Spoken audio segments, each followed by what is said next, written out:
What is going on, everybody? Today we're looking at the NECA Teenage Mutant Ninja Turtles Last Ronin figures of Donatello and Michelangelo. Now, this was from the flashback time where, of course, we've got other figures more recently when all the turtles were still alive. And here we have Donatello again in kind of a weird look. I don't really like this look too much, but it's just how he appears when him and Splinter went to Japan. And that's just how he dressed, so looks not the best in that. Donatello's always been my favorite, but my least favorite in the way he's designed here. But if we spin around, we'd see the pictures of him there on the back again, more in like this whitish gray outfit, and then we can open up a picture there and then the actual figure itself, and you can see some of the accessories he comes with. So overall, like, this doesn't look too bad. It's just when he's got the hat and all that, not the best look for him, but still a decent looking figure. And then finally we have Michelangelo. That's going to look very similar to the Raphael and Leonardo we have, since they stayed in New York and kind of have the same background that matches with that, and Donatello's matches with Splinter since they were together, so that's pretty cool. But yeah, just a picture of Michelangelo there. If we go to the back, we can see him again with Leonardo there, so that looks pretty cool, and fighting a foot soldier, so we got that. And if we open it up, we see his picture and then the actual figure again, and just like all the, like the leather armor design, which looks pretty cool, of course, coming with his nunchucks, so that'll be cool to add. And that finally gives us all four of the turtles from the flashback of Last Ronin, which is awesome. So let me go with these open and out of the box, and we'll take a look at them together. So we're going to start off with Donatello, and again, it was from the flashback where the truce between the Hamato clan and the Foot clan ended, and the Foot attack that resulted in the death of Raphael, and Karai's son, Oroku Hiroto, became the new leader of the Foot clan and arranged for peace talks between the clans in Japan. So Splinter and Donatello went to Japan, but it was a trap, and they were both killed by the Foot clan archers. So again, we have Donatello from that point in time, so when he goes to Japan, so he's wearing a lot of this white color, got more of a gray tint, I guess it is, but looks mostly white. But overall, it looks pretty decent and cool. I like this design a lot for Donatello, at least just the way he is here. Again, like all the other turtles, he has the additional armor pieces on him and stuff. So like, especially up here on his shoulder, we get some of this armor again for a shoulder pad around his wrist and down on his ankle. So we get like the leather thrown in, belt around the waist with all sorts of pockets, and then this white outfit again, not really sure what it's supposed to be, but just looks like a gi of some sort. So get the baggier legs, and then the design here in the center. I love the purple like designed into this and sort of hanging down here in the front, matches with his headband color, so that's pretty nice. And then again, we get like some bare arms, so this arm's mostly all bare, but still has some leather wrappings around it, and then like I said, the wrist guards and stuff there, so they're all armored up for some reason, or at least have additional armor covering there with leather. Then we get his turtle shell in the back. You can just barely see some of it there, but he also has this additional wrapping. I don't know if it's a wrapping or a sash or what's going on with this design, this more like cream color in there, but that's wrapped around him as well. And then of course more pockets on the back, and then the spot to be able to put his bow staff in his back there. So overall, I think he looks pretty decent. Like I said, in this form specifically, I don't think he looks bad. It's just when you put that hat on him is when he doesn't look good. But we'll do the movements, so the head will twist all the way around there. You can look down that far and up that far. So not a whole lot of range in the neck, unfortunately. But then the shoulders will come up to 90 and can rotate around within there. We get the bicep twist and the double elbow joint that'll bend up that far, which isn't bad at all. We get the wrist that'll twist around and hinge back and forth. And then probably at the waist or some sort of, at the waist, it looks like it could crunch very little, not much, but just a tiny bit, and can twist around there as well. So that's pretty nice for the turtles, because usually with the shell design and all that, don't really get it, but it's cool. He has it. Then down to the hips, can come up that far as I can get it, and then out to the side a little, so no splits for him, but they do have some thigh twist up in there as well that can twist around. Then down to the double knee joints, so we get the upper knee and lower knee joints that work together there, that bend up that far. And then with that upper knee joint, it has some rotation in it as well, so it can twist side to side there. And down to the foot, we get the hinge back and forth and can twist side to side. So as all the other Last Ronin turtles, works out pretty decent. The only thing I don't like about this is that especially this arm, his left arm here, is always sticking far out to the side, so that's as far down as I can get it to go, because it's just hitting there, so you can't get it any lower. So that's a little annoying, but overall it's not too bad. And of course both arms are sticking out, but I feel the right arm goes in a little bit farther, but overall still works out pretty decent. Now, he does come with a number of accessories, so we do get an additional head with more of an angry face. You can see his teeth graded there, so probably when the trap is sprung, so we can switch his head out. So there, he's got more of that angry face. And as I said, I think the thing that ruins his look is the hat. So we do get this hat design of whatever it's supposed to be, I'm not really sure, but to get the little strap that comes down, and we can put this onto his head. So there he's got the hat on now. So again, I think that's what ruins this design mostly, because like I said, without the hat, I think he actually looks pretty decent. Don't overall mind his like outfit design, but just adding that hat on just makes it look stupid to me. So don't really like that very much. So probably won't be keeping the hat on, but it does come with it since that's what he wore in the comic. And then we also get some additional hands. So he's got 2 fist hands on.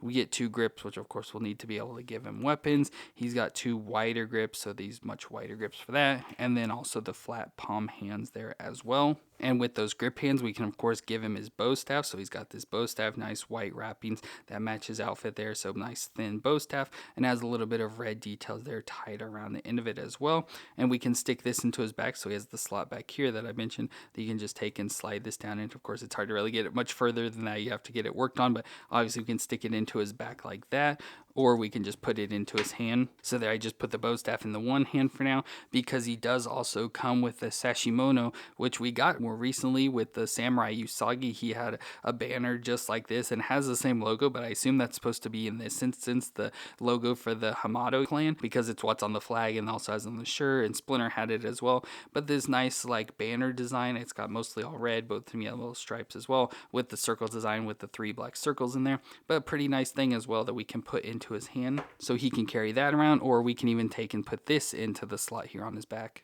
so we can have him like that. So there I got the bow staff in both hands with that now sticking into the thing there on his back. That can be held up there, so again like a bannerman for the group showing off the Hamato clan. So that is pretty cool. And as I said, since him and Splinter went to Japan together, here is also Splinter. So we have Splinter and Donatello there ready to fight for their lives against the Foot Clan and Hiroto. So that is pretty cool having both of them there together, and awesome that Donatello to our group. So that's one turtle closer to finishing the group.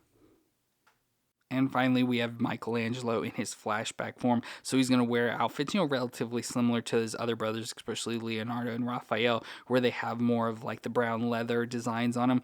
But overall, it looks like the other turtles. So obviously, all green skin there, just probably different shades with the orange headband there around his head. So I love how his is all raggedy and stuff. Of course, there's all sorts of lines and everything on his face. So nice detailing there. Even has all like the turtle spots and stuff.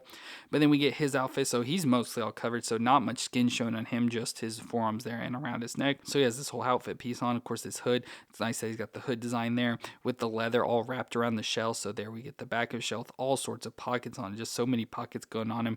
And all the way around to the front where you get the like front shell covering with slots for his nunchucks, brown wrappings on his arms, so you can see him all wrapped around there, and even has of course his normal orange elbow pads that match with the knee pads on there. And of course his chest piece here all looks orange in that same orange color, with brown pants underneath, again more baggy style pants, all the way to the brown leather wrappings on his feet, so from the toes all the way up. So he's completely covered. So again, I'd like to know what was going on with the turtles at this point, if they're just like older, so they're just like covering up to protect themselves more, or what the deal is, or why they're more covered in leather armor and stuff. So it's cool that they have it, makes them look different, but it's just kind of weird to me. But for Moons, get that they'll twist all the way around, can look down that far and up that far. So again, decent movements in the neck, not a whole lot, but decent. Shoulders can come up. Now maybe not be able to get up all the way up to 90 there because of the armor piece, but can at least go up that high and rotate around within there. Get the bicep twist and the double elbow joint that bends up at least that far, which isn't bad. Wrist will twist around and hinge back and forth. Then we can go to probably at the waist. It's going to be hard to see. Yeah, he is the one where it's hard to see what's going on because he's all completely covered, but rocks back and forth a little and can twist all the way around at the waist. We get the hips that can come up again, trying to force it, can get up at least that high and out to the side. A little bit of a thigh twist up in there. The double knee joint again with the 2 different knee joint designs. So with them working together that far, and of course that upper knee section has a rotation in it.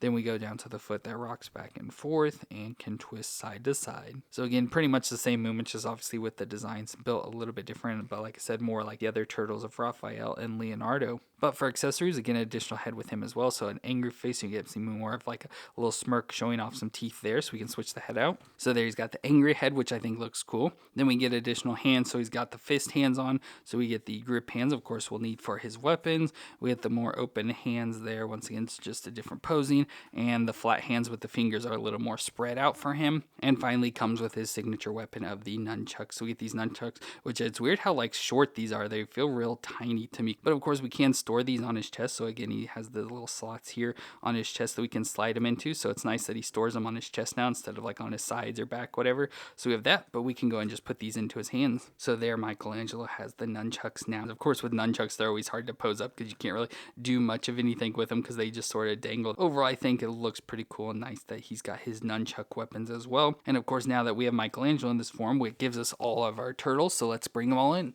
So there we got all 4 turtles from the flashback now. Of course, Michelangelo thrown in with Leonardo and Raphael, and then Donatello from the Japan section. So very cool to have all 4 turtles now together.